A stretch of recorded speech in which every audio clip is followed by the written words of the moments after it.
Welcome back to the Broncos Avenue Podcast. It's your host, Amir, with my co-host, Jordan, today, with a very special guest today. We have Broncos insider Benjamin Allbright on today to answer some questions, get a good outlook or inside look on the Broncos team this season. And, without further ado, how are you doing today, Ben? It's great to have you on. Oh, thanks for having me, guys. I appreciate it. No, I'm doing really well and looking forward to talking about the Broncos. Yeah, so first we just want to, obviously it's great to hear you're doing good. Obviously, been the opposite for the Broncos this season. Very, 4-10 record. Things definitely haven't gone this way. The way that the, organization, the team, everybody, wanted this team to do this season. Results have been pretty poor to say the least. Just want to kind of get your thoughts on this, going into this season and then now looking back at it. What do you think, how can you rationalize to Broncos fans how things, went wrong for the team this season?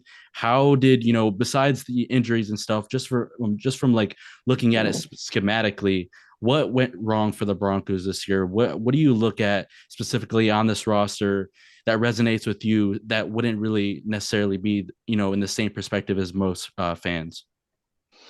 Well, I think to start it off, I mean, you did mention the injuries. So let's Yeah. start there, and then we'll work our way around. I think the injuries are a part of it. The Broncos have the most injuries, people on the injured reserve in the NFL. So I think that's a part of it. I mean, the offensive line, we're down to fourth and fifth string guards. We get any further on depth, and it's going to be weekend at Bernie's with the tackle in the center propping a body up there. So I think that I think the injuries always play a part of it. So that's part of it. That's not to say other teams don't have bad injury luck, but that's certainly a part of it. I think the main thing that's the problem here. The main two things that were the problem here is that the offensive line has not been what it needed to be.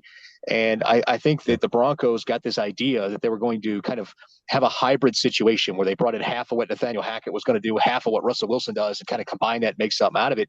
And what you got was half of a good offense. In the end, you need to do 100% commit to something. And whether that's 100% commit to what Hackett does and expect Russ to execute it, or the smarter move, which is 100% commit to what Russell Wilson does well and just tailor your offense around that. And I think you would have had something better. The team got away from the run game at times, quite a few times this season, and we've seen what happens when you stick with it. The last two games, look at it. They've scored points against Kansas City. They won against the Cardinals. If you stick with that run game and you give a commitment to it, you can build off that and make something successful. So I think the Broncos kind of learned their lesson on, hey, we don't need to be knee jerk if something isn't working. Let's stick with it, and let's find things that maximize our players' abilities. Russell Wilson isn't Drew Brees, so let's not create the Drew Brees offense and expect him to be Drew Brees. I mean, man, I agree with everything you just said, looking forward to after the season, we all know Nathaniel Hackett's probably pretty much is going to be a one and done head coach. Who would you think is, the best fit to be our next head coach? Would you think, somebody to be elevated or bring in a new guy? Well, I think you have options. I think, in a perfect world and in a vacuum, I think you do a wide-ranging coaching search. I don't think that's possible in this scenario. I think that because you're financially committed to Russell Wilson for the next two seasons, I think you have to go with someone you feel is going to maximize him. So what does that mean? That means, at least picking the brains of guys like Darrell Bevell and Brian Schottenheimer, and people that have worked with Russell Wilson and want to work with Russell Wilson. I think one of the interesting things is in the last coaching search, Denver was a very desirable job because you had all these draft picks, a ton of cap space, and things like that. And now you're in a situation where your cap space is hampered. You're without draft picks. And so the Broncos job maybe isn't as attractive as it was just this time last year. You have to find somebody who wants to work with Russell Wilson, that understands they're not going to have draft picks to be able to replenish the roster. And so, that's going to limit, I think, the candidate pool. I know I've seen Broncos fans all the time talking about Sean Payton. Sean Payton is not coming here. He doesn't want this job. He's going to go take one of the LA jobs. That's wishful thinking. Jim Harbaugh not going to come here. And nothing against Jim Harbaugh, but he's, and I like Jim Harbaugh a lot. He's a great guy, but he's not going to come here. I mean, he's going to want an organization that's going to let him do things his way. And unfortunately, the candidate pool is going to be limited to people that are going to understand that you're going to have to work with Russell Wilson for 2 years, and you've got an ownership group that is willing to fire a coach after 1 year. And so who's going to burn their shot at being a head coach in the NFL on that? And that's a tough ask. So To make a short story very long, I would suggest that Dan Quinn is probably your favorite in the clubhouse to be the head coach. He's worked with Brian Schottenheimer before, both on the Jets coaching staff a long time ago under Eric Mangini in Dallas. I would suggest that is probably your best bet because it also allows you to keep a Joe Evero. Dan Quinn and Evero would work together. Evero was Raheem Morris's right-hand man, and Raheem Morris is Dan Quinn's right-hand man. So, there's continuity there as well, and I think it's probably the most ideal situation out of all of it to make the best of a bad situation. So I want to kind of go back to Nathaniel Hackett. Do you think, and I know, it's kind of funny, just, real quick, me running this podcast, I almost never listen to any podcast, but when I do get the chance to, I, listen to Broncos Country Tonight, really good podcast. It's always, funny seeing, the love-hate relationship between you and Ryan's pretty funny. But I've heard you guys talk quite a few times how, it's going to have to take a lot for the Broncos to, bring back Nathaniel Hackett. Obviously, there's been improvement these last 2 games, averaging 26 points per game. They've seen, like you said, improvements in the run game, more balance, offensive attack and approach, putting more points on the board. Do you think in any way possible, the last 3 games, is there any way that Nathaniel Hackett can save his job? I know fans have kind of, switched up a little bit. It seems like every week they're switching up, but do you think there's any way that Nathaniel Hackett is retained on this coaching staff for 2023? Well, I think that's a very tough ask. I think that's a very difficult, set of players. I think that Nathaniel Hackett would have to. Well, we're losing you. 25 plus points a game. I think that you'd have to win out, basically. I think you'd at least have to beat Kansas City and snap the streak. I think there's some core benchmarks there that aren't impossible, but are very unlikely, for him to achieve. If I were to, put a percentage on it, 1% he keeps his job, 99% he's gone. That's probably the best way to put that. So it's going to take quite a bit. And then secondly, besides Dan Quinn, do you know of like a short list that George Paton already has his eyes set on, potentially some, newer candidates, if any chance? Do I have his personal short list in my email? No. Do I know of guys that have been reached out to or would be reached out to, in that particular situation to see if that's something that they would want? I would suggest that obviously Dan Quinn and Brian Schottenheimer would get interviews. Mm-hmm. Brian probably more as an OC. They would probably bring John Gannon back for another interview. That was one of George Paton's favorites from the last cycle. I don't think John Gannon would get the job, and I don't think he would take the job. He's have his choice of other jobs, including Houston and Seattle if it comes available. Frank Reich would probably be reached out to. Darrell Bevel would be reached out to. And I think, those guys, you'd kind of, listen to what they have to say. I think that there will be other names on the list. Leslie Frazier would probably get reached out to. I don't think he's going to get an interview. I would say that I probably would go with Frank Reich or Darrell Bevel. I just think, we need kind of an experienced guy, either one that's going to really, cater to Russ or somebody who kind of knows what they're doing at a head coaching job. Just moving forward, to the offseason, do you kind of see us being buyers or sellers? I can kind of see us moving, one of our wide receivers to acquire more draft, capital because, George Paton loves his draft picks. But, I just kind of want to know, they're going to be buyers or sellers on the offseason. I think there'll be both. I think you've got a couple of guys that are underwater on contracts. I don't think Graham Glasgow will be back. Yeah, no. I think you're going to ask Ron Darby and Garrett Bowles to restructure. I'm not sure that Garrett Bowles will, and if he doesn't, he could be trade bait. I think there are some guys that could be shipped out, like you mentioned, for draft picks. I think that they're going to be buyers along the offensive line, whether that's the draft or free agency. You've got to make a commitment to that one way or the other. And then at the draft, I think they're going to be looking for speed at receiver. I think you need somebody that's reliable that can take the top off. And we all love KJ Hamler, but, the best ability is availability. And, he hasn't exactly been that. Do you envision George Paton kind of going into free agency? And this kind of branches off Jordan's question a little bit. Do you think they'll go in kind of attacking free agency, or just kind of how how it's trended the past few years, just, waiting to see how the market pans out? I think they'll be market reactive. Okay. I think that I don't think that the Broncos really can't be mega buyers in free agency simply because of the cap situation with with Russell Wilson. So I think they'll be market reactive. I think they'll let the first wave get through. The problem with free agency, and this is always a problem, is you're paying A+ money for B+ talent, right? Good players teams don't let great players go, right? And if they good players who want great player money go. And so that's the thing is, do you really want to be out there spending A+ money on B+ talent? Yeah, I mean, that's pretty much true. I would just have to say, looking forward to the draft, who would you kind of see in us, kind of targeting going into the draft, especially with the 49ers pick is going to be kind of a late round. Who would you kind of see us targeting? Well, I think you're going to be looking at offensive tackle early. If one of those tackles falls, you've got the San Francisco 49ers first round pick. If one of those premier 4 tackles falls, I think you're looking at that. I think if not, I think you could see a scenario where the Broncos trade back, try to multiply picks in the second and third round, get some speed at receiver, and continue to look at the offensive line. I think you'll probably see them. You'll see them draft a quarterback. Hendon Hooker, I think, could be in that mix, out of Tennessee. But I think those are the main things that you're going to be looking at, and then they'll just continue to add depth, everywhere else.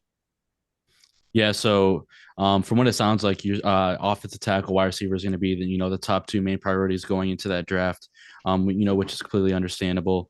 But going back to free agency, who are some kind of sneaky options that you could see being scheme fits for this team going, heading into free agency, and even, assuming that maybe, Garrett Bowles is traded or KJ Hamler is traded. Who are some guys they think we could bring in? And is there any players that you think we could potentially trade for, like, potential vets? Well, I think a lot of that depends on who's coaching next year. Yeah. If guys tend to gravitate towards their guys, and so if it's Dan Quinn and if it's Brian Schottenheimer, you're probably going to see them looking for some of them. If it's Frank Reich, you'll probably see some Colts guys get at it. I mean, that's kind of how that works. It's such a relationship league that really on who's coaching and who's on this staff. So I think it's a bit premature to maybe say who are some free agent guys simply because of that. If this staff sticks around, that might be interesting. I think you could look at potentially what's his name up there in Green Bay, the receiver, and his name's escaping me right now. He's going to be a free agent, but I think you could see him simply because there's a relationship there with Hackett and Justin Otten. Alan Lazard. Yeah, Alan Lazard. Sorry, I kept thinking Geronimo Allison, and I know I meant Alan Lazard.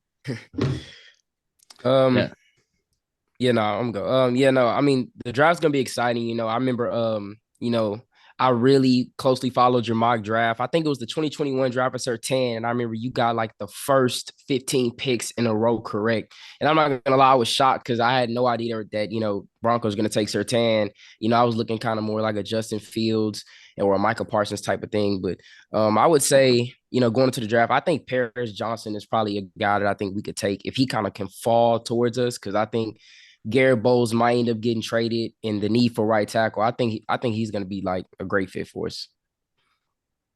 We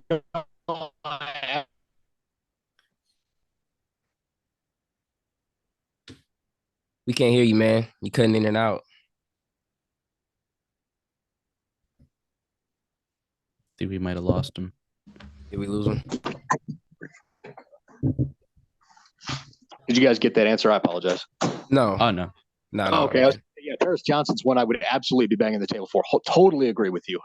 He would be one of the names that if he were available would absolutely be one they'd bat for. Not sure he's going to be there.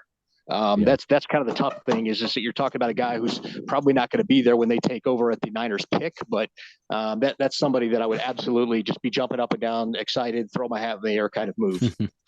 Yeah. I've been closely watching the wide receivers a lot in this draft. The wide receiver corners are so fun to scout. Who are what is potentially a wide receiver that you think the Broncos would take and are higher on? Obviously, it's super early to look at that. Obviously, scheme fits matter a lot right now. We don't even know who's going to be our next coach, and then also, who do you think who's your favorite wide receiver prospects coming up in the mid rounds to early rounds? Oh man, it's tough. I Yeah, haven't really gotten into the deep dive portion of all this yet. Just kind of surface stuff. So, yeah, so that's tough. But I will say that what you need to do is look at the archetypes. Look at the kind of physical attributes that George Paton seems to love. He seems to love hmm explosive guys, three cone drill guys, things like that, right? So if you're looking for guys that this team may draft, I'd put a heavier emphasis on long jump, three cone kind of guys, the guys that are explosive in their first 10 out of the 40 and not necessarily the long speed. Although, Jalen Virgil's the guy they brought in. Look for height, weight, speed guys. That's a big thing. hmm I know Ken Platt does a great job with the RAS, the relative athletic scores. George Paton loves the RAS. So look for guys that fit in the 99th percentile profile in that when the combine comes around. They need long speed. They need somebody who can take the top off. You just, as much as we love Cortland, Tim, Jerry, all that kind of stuff, they don't have anybody right now that just creates separation outside of Judy over there at the X. So you need somebody that yeah, can create separation and take the top off in the long game and open things up underneath. And that's regardless of who's coaching. yeah. Having Tim Patrick and Cortland Sutton, those guys are fun. They're great. They're great people. But at the end of the day, you need somebody that a defensive coordinator looks at on tape and says, we got to have a safety over the top of this guy and dictates coverages to defenses. And the Broncos don't have that right now. Yeah, I'm gonna say, yeah, I think that's part of the reason, we kind of, we're struggling on offense this year. I think, Russ kind of look forward to having Tim and Cortland Sutton on the outside because, it kind of will free up the middle for Jerry Judy. But, with Tim being out, Jerry Judy kind of forced to go to the outside, and KJ Hamler just hasn't been healthy, and he hasn't been playing that well on the inside. So, yeah, and I agree. We need a weapon, somebody that can just take the top off. It's tremendous. Yeah, I Yeah, feel like, I thought or Jerry Judy's looked really good in the X. They moved him over to the X instead of the yeah, slot. And Yeah. we've kind of had an epiphany with that. He's looked really good over the last two games sitting over there at the X. I'm hoping that when Cortland comes back, we put him in the slot, use him as like a heavy slot guy, similar to the way the Bucks use Mike Evans. hmm Because I think right now where they are at their career, I think that it's best for both of them. So I'm kind of interested to see that look. yeah. Lots of people have been saying that it's kind of crazy to think about adding another receiver in the draft early. I don't know. Just to me, the availability has been a huge issue. And then now it's becoming a bigger issue with Cortland Sutton. And we don't really know how. I would assume that Tim Patrick he'll be back. At full. He'll be back to his old self, but we don't really know that yet. So yeah, I think finding one of these receivers early in the draft could be really useful. But yeah, going back to the whole separation thing, and that ties all into this. Whenever these guys like Cortland Sutton, KJ were gone, and even Jared Judy's missed times. The undrafted receivers, at times it's like no one's really getting separation on in the secondary, and it's all thrown back on Russ. And I just feel at times it's not necessarily the most fair. I know you've expressed your opinion on Russ on Broncos country tonight, how you feel he's going to do. He's going to be great here long term. But how do you think things are going to go next season with a new staff? Obviously, we don't know who's going to be yet. I'm personally, I agree. I would love Schottenheimer here in Denver. Reunion here potentially be great, and obviously Dan Quinn reuniting with him. But whoever is going to be here, how do you think Russ is going to do individually next year? Just if you had to guess, and do you think we will be a playoff team? And long term, how many Super Bowls do you think Russell Wilson would appear in and win here in Denver? Well, let's start with the beginning there. I do think Russ will have a bounce back year next year. I think a lot of people don't realize how much the partially torn lat affected him this season. When you get that injury in baseball, they shut you down for the year. It affected his throwing. And so I do think that he'll have a better year next year regardless. I think that if you bring in a Brian Schottenheimer, somebody that has run a successful offense with Russell Wilson before, I think you can be highly successful. I think that in terms of how many Super Bowls, that's an interesting question. The AFC is pretty loaded right now. It's tough. The NFC's wide open. You got like 3 teams in the NFC, and then the AFC all of a sudden is loaded. So Yeah. that's tough. It's a tough road. I don't see why Russ couldn't get to the Super Bowl once, maybe, and depending on how long his longevity is, maybe even twice. If he rebounds next year and sticks around for another, 6 years or so. I think the main thing for the Broncos right now is baby steps. Let's get back to a winning record. Let's get back to the playoffs, because once you get to the playoffs, anything can happen. And so I think that's what the focus needs to be on is let's get back to the playoffs. Let's figure out what we need to do to get there, and let's get there, and then we'll worry about that stuff once we get there. Yeah, I think that's kind of what they need to adopt this offseason. It's like focus on your short-term goals, because when they came into this year with the brand new coaching staff and Hackett, they all thought that they were going to be able to gun it down the field and just be this high-scoring offense. And after that Seattle game, it just feels like it got worse and worse and worse and worse. And now we're just simply down to the things like, focusing on running the ball and, hitting the underneath stuff, because that's really what we're, just barely good at. So, I would like to see, this, Russell Wilson deep ball, threat be revived next year. And hopefully these guys that we acquire in the offseason can be, a huge help to that. No, I totally agree. I think, and to be honest with you, the offense looked all right in the Seattle game. If it hadn't been for the turnovers, they would have put up plenty of points, and we might be having a different conversation. But what happened was after that game, they just pivoted. They're like, well, this didn't work. We got to try something different. Instead of all the things that you had practiced and staying patient. And that's the sign of a staff without a lot of experience. And that's part of the problem, I think, with this coaching staff. Nathaniel Hackett, it's his first time being a head coach. He didn't even know what he didn't know. And so, getting Dom Capers on the defensive side to help Jar Everett was fantastic. Not getting anybody on the offensive side, the guy with the most experience outside of Nathaniel Hackett in the NFL is Clint Kubiak, who barely has any NFL experience at all. That's the guy on the offensive staff with the second most NFL experience. So, I mean, that's one of those things where you're like, dude, you're a first-time head coach. You probably should get a guy out there who's been there before, so he can kind of bounce things off you about, mistakes you're going to think, things you're going to overlook, that kind of stuff. That way, you're not embarrassing yourself publicly, hiring an analytics coordinator to be in your ear in the middle of games, in the middle of a season. Last question I'm going to ask you, Ben, is it, about the locker room? I'm going to go towards the locker room here. There's a lot of, stuff circling around that, the Broncos had lost their locker room, and a lot of guys had, been pointing the finger towards Russ and everything like that. And, Russ, of course not Russ isn't a bad team or everything like that. But, are those rumors true, about, Russ losing the locker room and guys, giving him the side eye and things like that? No, they're not. I will tell you, I'm in that locker room. I can tell you that is a load of BS. Are there people in there that don't particularly like Russ or that kind of stuff? Sure, like any workplace environment or any school environment, wherever you go, there's going to be people you don't like. That happens. That doesn't mean you can't go out in the field and still get the job done. Right? You can think your quarterback's a cornball or a nerd or whatever, and still go out there and win football games. And that happens. You're going to find that anywhere. And there are guys that are like, dude, why do you have an office upstairs that's lame? Dude, why are you running these sandwich commercials that like there are dudes that are like that, and fair. Russ is kind of dorky, man. Like whatever you think of him, like he's a gutsy football player. Dude is a gamer.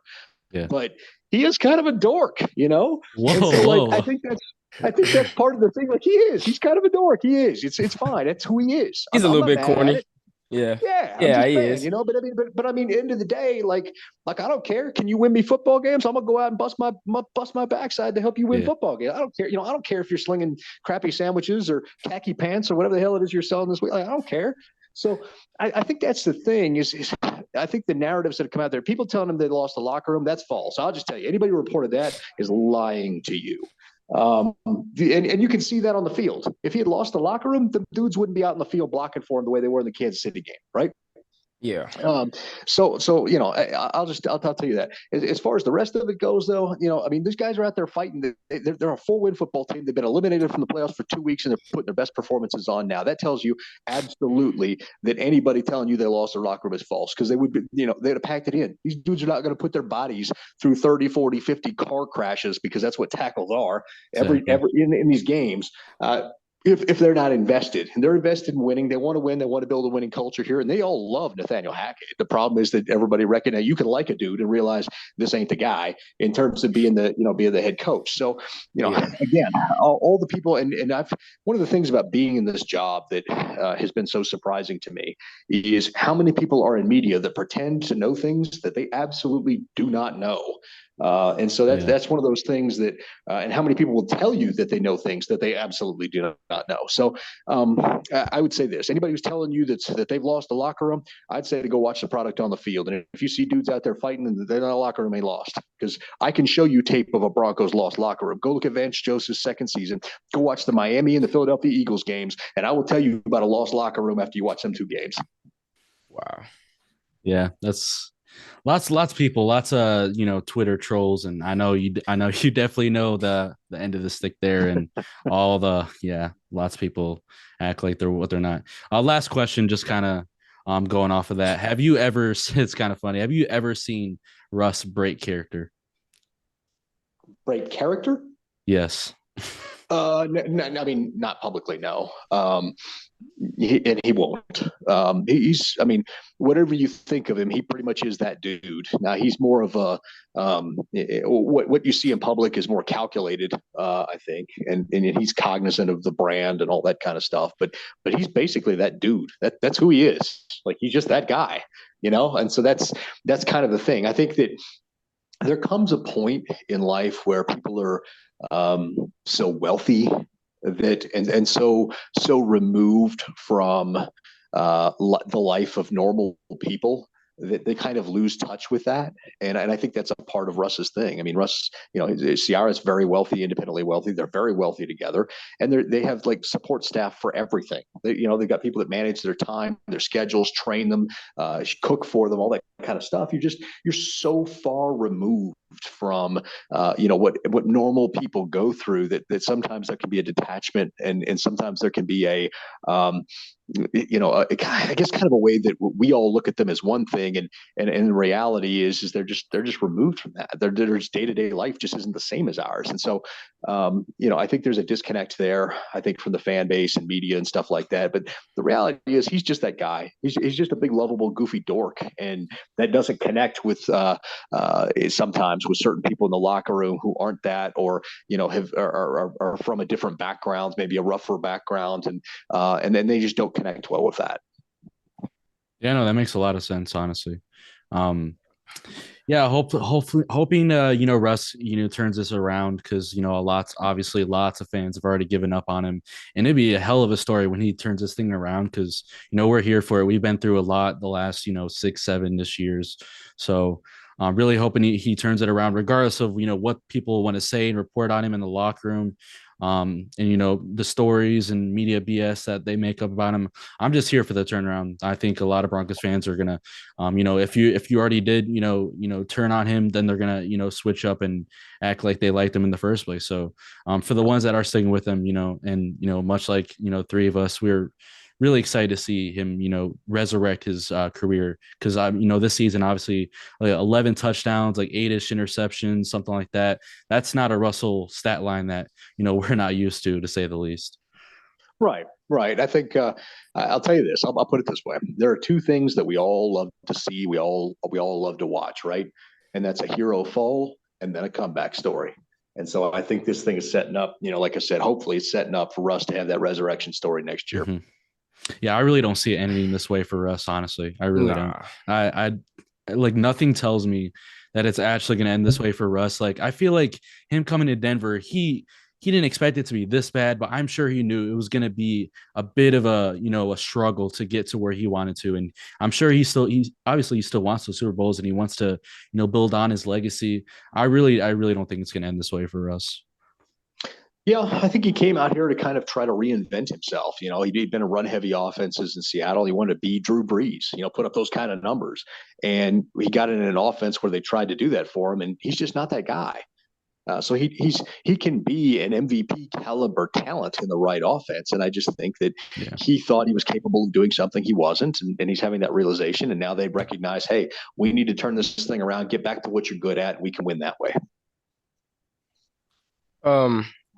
I know I said I had, I was done with questions, but I just gotta ask, I don't mean to upset you about this, but anything, throughout the years, I know, you kind of been a big Melvin Gordon supporter and everything like that. I just want to know, were you surprised, that we kept him, for this long during the season that we did, keep him? Because in my opinion, he was costing us a lot of games, the fumbling issues and all that. Were you kind of surprised to see Hackett name him the starter and then go out there and not give him any, basically almost any carries, and then, him finally getting cut, weeks later? No, and I'll start from the beginning on this one. Melvin Gordon was my neighbor, so Oh wow. Wow. that should have that may add some context for things here. That wasn't just why I supported him, but I also knew the humanity of the situation. I'll say this: Melvin Gordon wanted to win. Melvin Gordon was upset that it felt like Denver fans never really kind of took to him, and part of that was because he was taking carries from Phil Lindsay, who was a fan favorite the first year. Part of that was because he was taking carries from Javonte Williams, who was a fan favorite the next year. Um, am I surprised they brought him back? I was surprised they brought him back initially because they weren't going to offer him anything. They told him to hit the market initially, and then when he got a couple of offers, he came back and said, "Hey, look, I've got these offers, but I don't necessarily want to go play for these teams because they're going to be bad, and I don't want to just they don't have a quarterback, and I don't necessarily just want to keep running into stack boxes." So the Broncos said they'd bring him back on on the deal they did. I was surprised he fumbled as much as he did because the fumbling, while it hadn't been good before, was never that bad. I wasn't surprised they named him the starter. I was surprised that, and I wasn't surprised when they cut him. Nathaniel Hackett's the guy who wants to give everybody every chance. That's why guys love him. That he's like, hey, just because you messed up doesn't mean you're going to keep messing up. I want to get you back on track. And so the idea from Hackett was to try to get Gordon back on track. Unfortunately, that didn't happen, and it came to the point where they had to cut him. And I get it. I wasn't surprised by a lot of that. The main thing that was surprising to me was the Broncos brought him back this year initially, but once he was brought back, I knew what his role was and all that kind of stuff. Staying on the kind of the topic, last question. Staying on the topic of contracts and whatnot. Dre'Mont Jones, obviously, we want to know. Do you know anything about potentially bringing him back? We would love to see him here long term. Obviously, unfortunate that he got put on IR for the last 4 games, but he just balled out this year. I believe he leads a team in sacks. The big guy in the interior defensive line. Do you think the George Paton is going to work on a contract to bring him back? I think they're going to try. I think that it's a possibility. The Dre'Mont thing is different because Dre'Mont Jones is I'm trying to think of the right way to phrase this because if it gets out I don't want to piss him off, but Dre'Mont Jones is going to maximize his dollar. That's probably the best way to put that. He's going to maximize his dollar. So I'll put it that way. Does he want to be a Bronco? Absolutely. Was he very upset when the team traded away Bradley Chubb? Yes, he was. And so, I think that there's some things to balance there. I think that Dre'Mont Jones could be back. I think it's more likely than not that he is back. But again, he's also a guy that definitely is going to maximize his dollar. You're not going to get him to take a hometown discount. So because this isn't his hometown. So I think that's the thing to kind of keep in mind is you have to ask yourself the amount of money that you're going to pay Dre'Mont Jones. Could you pay part of that to somebody else and a draft pick and wind up with the same level of production? And I think as George Paton, you got to make a tough call there. Am I going to pay Dre'Mont this money, or am I going to find 2 guys for cheaper that can do the same amount of production? Would that kind of apply to Dalton Risner as well? Yes. And that's part of the reason Risner didn't, I know it got out publicly a couple of weeks ago that he hadn't got an offer yet. It's not that they don't want to bring Dalton Risner back. I think that what they're going to do is allow Dalton to, I don't want to say test the market, but at least let the market set the market on his contract. Because Dalton Risner, we love him and he's a fan favorite and dude's a phenomenal person. I love telling the story about, we used to go out and do the show at Buffalo Wild Wings on Mondays and we'd have an athlete in for an hour, do the live appearance thing. And Dalton, most of the athletes that show up, they'll do their bit for an hour, sign a few autographs in the commercial breaks, and then they leave. They collect their appearance fee and they leave. Dalton Risner, after he was done, stopped, walked to each table in that restaurant, shook the hand of everybody that was there, asked if they wanted a picture or an autograph, and thanked them for coming up. And I have never seen anything like that in my life. He made sure every single person in that restaurant felt like they were that made it worth their time to come out, even if they'd come out to see him or not. made it worth their while. And so that was one of the most incredible things. He's an incredible person. As far as being a football player, he's an average guard, and I hate to say that because he's such a great person. Yeah. But that's the thing. So how much do you pay somebody that's kind of a league average guard? And so I think I think the thing with Dalton is they want to let the market set the market. And if the deal's affordable enough, then they'll absolutely match it. And if it's not, they'll say, hey man, go cash in. You can always come back to Colorado after you're done, and you're always going to be a Denver Broncos. So I think that's kind of how they're looking at it. Okay. Yeah, it's a cool story. Obviously that video came out of him being nominated for Walter Payton Man of the Year. Yep. And that honestly brought a tear to my eye. You can tell that he's such a genuine, down to the earth, great person. Nobody can, obviously the media and whatnot, Broncos country could find any way to knack at, Russell Wilson and other guys in the locker room, but it's nearly impossible to do that to Dalton Risner just because of how real he is.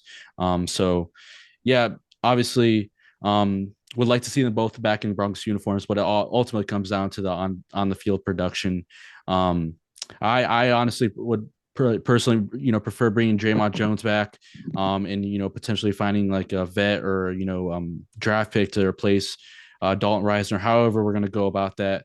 But yeah, with that being said, Ben, thanks for coming on today. Seriously, I know you're a busy man. Coming on here really means a lot to the both of us. Yeah, man. It's great to have you on today. Oh, thank you guys for having me. Pleasure's all mine. And I'm sorry I was late. I was about a half hour late. You guys had some grace and patience for me there. I appreciate it. I got a little hung up. So I thank you guys for letting me come on and talk about stuff. And I hope we could do it again sometime. Yeah, no problem. Yeah, thanks for coming on. Anytime, we got Benjamin Allbright on, we're going to wait as long as possible because you're the guy, man. All right, man. You have a good rest of your day. Thanks for coming on. You have a good one. Absolutely, guys. Take care. Happy holidays, and look forward to talking to you again. All right, you too, man. If you enjoyed today's episode of the Broncos Avenue Podcast and you're listening on YouTube, make sure to leave a like and subscribe below. It means the world to both of us. Plenty more interviews coming up with insiders and players. Hope you guys enjoyed today's episode. If you're on Spotify or Apple Podcasts, make sure you follow, have notifications on. Until the next one, peace.